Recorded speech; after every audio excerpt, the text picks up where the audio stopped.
नि सासे सासे दैदेनगिरि जाहैगोन बा दिनैनि लाइमोनानो गाबोननि समाजखौ जोङो नेतृत्व होगोन आरो जों दिनै नुनो मोनदों जोंनि लाइमोनफ्रा बिसेसकै समाजनि गाज्रि थासारि गाज्रि खामानिजों फ्राय डाइरेक्ट अर इनडाइरेक्ट बांसिनानो इनभल्भ जानानै जों थानायखौ नुनो मोनदों जेरै जोङो खोनानो मोनदों बा नुनो मोनदों जे ड्राग्स गोबां जोंनि लाइमोनफ्रानो ड्राग्स एडिक्टेड जाबाय आरो गोबाङानो जौ जुवा बायदिजों जोंहा गफबनानै थानायखौ जों दिनै नुनो मोनदों आरो ससियेल मिडियाफोरखौ जों नायोब्लाबो नुनो मोनो दिनै जोंनि लाइमोनफ्रा खुनु सोद्रोमसि गैयै बाथ्राफोरखौ जोंनि ससियेल मिडियायाव जोङो लिरनाय बा पस्ट होनायफोरखौ जों दिनै नुनो मोनदों आरो बेफोर बेफोर जानायनि मेन खारनानो जाहैबाय जोंनि गेजेराव माने कमिउनिकेसन गेप जानायनि थाखाय जादों आरो जों ओंखायनो डिसिजन लादों लाइमोन हान्जा हिसाबै जे जोङो लाइमोनफोरखौ मोजां लामाजों जों माबोरै दैदेननो हायो मोजां गावनि इयुन जिउखौ साक्सेस खालामनायाव माबोरै जोङो बिथांमोनखौ लांनो हायो दा बे असिलायैनो जों बिथांमोनजों जों सावरायदों आरो बे मत बिनिमयनि गेजेराव दा बिथांमोनहा मा समस्या फिल खालामदों दा बिथांमोनहा मा समस्याजों मोगा मोगि जानानै दङ बिनि बागैबो जों सावरायगोन आरो सावरायलायनायनि उनाव जोङो बिनि फारसे जों माबोरै मा स्टेप लायोबा जोङो बिथांमोननि जे समस्या बेखौ जों समाधान खालामनो हागोन आरो लाइमोनफोरखौ जों माबोरैबा जोङो मोजां लामाजों लांनो हागोन बेखिनि खोथाखौ लानानै जों दिनै सावरायनाय जादों मेक्सिमाम जेंनाया सोमजियो लाइमोनफोरनि गेजेरावनो जिहेतु नोंथांमोना उदालगुरि जिल्ला चिरां जिल्लानि माखासे ब्लकफोराव सावरायखांबाय माबायदि रेसपन्स मोननो मोनदों जोङो बेखौ बयबो मिथिगौ जे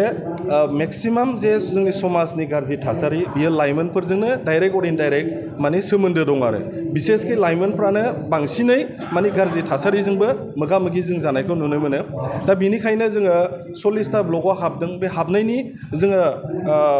जे एक्सपिरियेन्स जे जोङो लाइमोनफोरजों सावरायनानै जे एक्सपिरियेन्स मोनदों जे फिडबेकफोर मोनदों दा बिथांमोना जोंखौ बुंहरदों दा बेबायदि सावरायनाया बुहुद सिगाङावनो जानांगौमोन सार होननानै जोंखौ बुंहरो आरो दा बिनिफ्राय जों बुंनो हायो जे जोंनि जे सावरायनाय दिनैनि बायदि जे हाबाफारि लानाय बे खुब साक्सेसफुल जादों होननानै जों बुंनो हायो फैगौ लकसभानि थाखाय लाइमोनफोरखौ माबायदि थाखाय साखाफारानि थाखाय दा लाहार फाहार खालामगारा दिनै जोङो बुंनो हायो जे सोरबाया बुंनो हानाय जाहा राजनितिजों जेबो लोब्बा गैया गोबाङानो गोबां बुंगोन जे लाइमोनफोरखौ पलिटिक्सआव इनभल्भ खालामनो नाङा जोंनि जे प्रग्राम खालामनाय बेखौबो गोबाङानो गोबां बुंदों जोंखौ कमेन्ट होदों बा जोंनि फारसे गोबाङानो गोबां बुंदों जे लाइमोनफोरखौ स्टुडेन्टफोरखौ लानानै बिथांमोनहा राजनिति खालामदों होननानै नाथाय मोनसे खोथाखौ स्पष्ट जानांगोन जायफोर राजनितिखौ मोजाङैनो मिथियो बिथांमोना मिथिखायो जे रावबो राजनितिनि जानगाराव थानो हाया सोरबा आबादारियानो होन सोरबा स्टुडेन्टआनो होन सोरबा न'नि आइजोआनो होन बा जोंनि समाजनि सोरबा धोरोम गुरुफ्रानो होन माने डाइरेक्ट अर इनडाइरेक्ट जोङो राजनितिजों इनभल्भ जानो गोनां जायो दा ओंखायनो राजनितिकनि मिनिङानो जाहैबाय उन्नति आरो प्रग्रति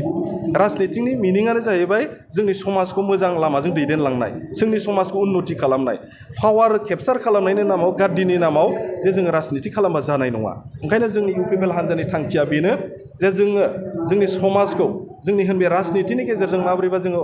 उन्नति खालामनो हायो बेखिनिखौसो जों नोजोर होदों दा बे उसिलायैनो जों लाइमोनफोरखौबो जों खावलायगोन बा लाइमोनफोरखौबो जों बुंनो सानगोन जे दिनै जोङो ससियेल मिडियायाव गोबांखौनो नुनो मोनदों जे जोंनि लाइमोनफ्रा माने राजनितिकनि फारसे माने एसेबां माने गियान दं गैया आं बेखौ बुंनो सानाखै दा राजनितिनि फारसे दा बिथांमोनहा एकदम नायथावै जाथावै माने पस्ट होलाबायनायखौ जों दिनै थारिखआव नुनो मोनो बा जोंनि बेरेखा हान्जानियानो जा बा जोंनि माखासे पलिटिकेल हान्जानियानो जा माने सरकारनि सायाव बा सोरबा दैदेनगिरिनि सायाव माने गाज्रि खोथा बुंनायखौ जों नुनो मोनदों आरो बेबायदिजों जोंनि समाजा मालाबाबो उन्नति जाया ओंखायनो जोङो लाइमोनफोरखौ खावलायदों जाहाथे राजनितिकआव डाइरेक्ट अर इनडाइरेक्ट लोब्बा थानानै जाहाथे बिथांमोनहा माने फैबाय थानाय समाव जाहाथे राजनितिक फारसेबो बिथांमोना सांग्रां जायो बेखिनिखौ आं खावलायनाय जाबाय आथिखालनि लाइमोनफोरा ससियेल मिडिया बा फेसबुक गोबां बाथ्रा सावरायो सोंखारिलायै गाज्रि ओंथि गैयै बाथ्रा बुङो बेबायदि थांनाय बावैसो सान सिगां बिटिआरनि डिपुटि CM गबिन्द चन्द्र बिथांखौ ओंथि गैयै बा सनमान गैयै खालामदों एसे लाइमोन हिसाबै नोंथाङा मा फोरमायनो सानो दा लाइमोन होननानै बुङोब्ला बांसिनानो एग्रेसिभ जायो माने बारा उल्थां फाल्थां जों साननो हाया बिसेसकै जोंनि गेजेराव लाइमोनफोरनि गेजेराव फ्राय खम मानसिया माने गावनि भबिष्यतखौ साननानै खामानि मावो बा समाजनि गावखौ बेक्ति सासे दायित्व गोनां होननानै जों सानो आरो दा ओंखायनो जोङो बावैसो समाव बा आथिखालाव बयबो नुनो मोनदों बे ससियेल मिडियायाव माने जोंनि मानव गेदेर चिफ सारनि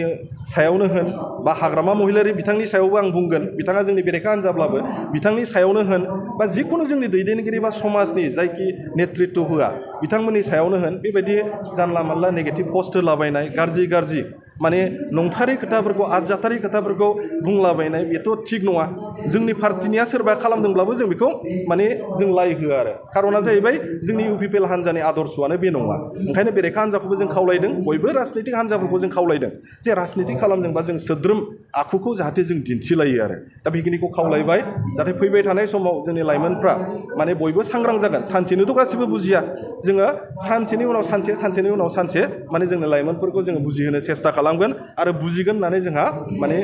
फोथायनाय दङ। Thank you sir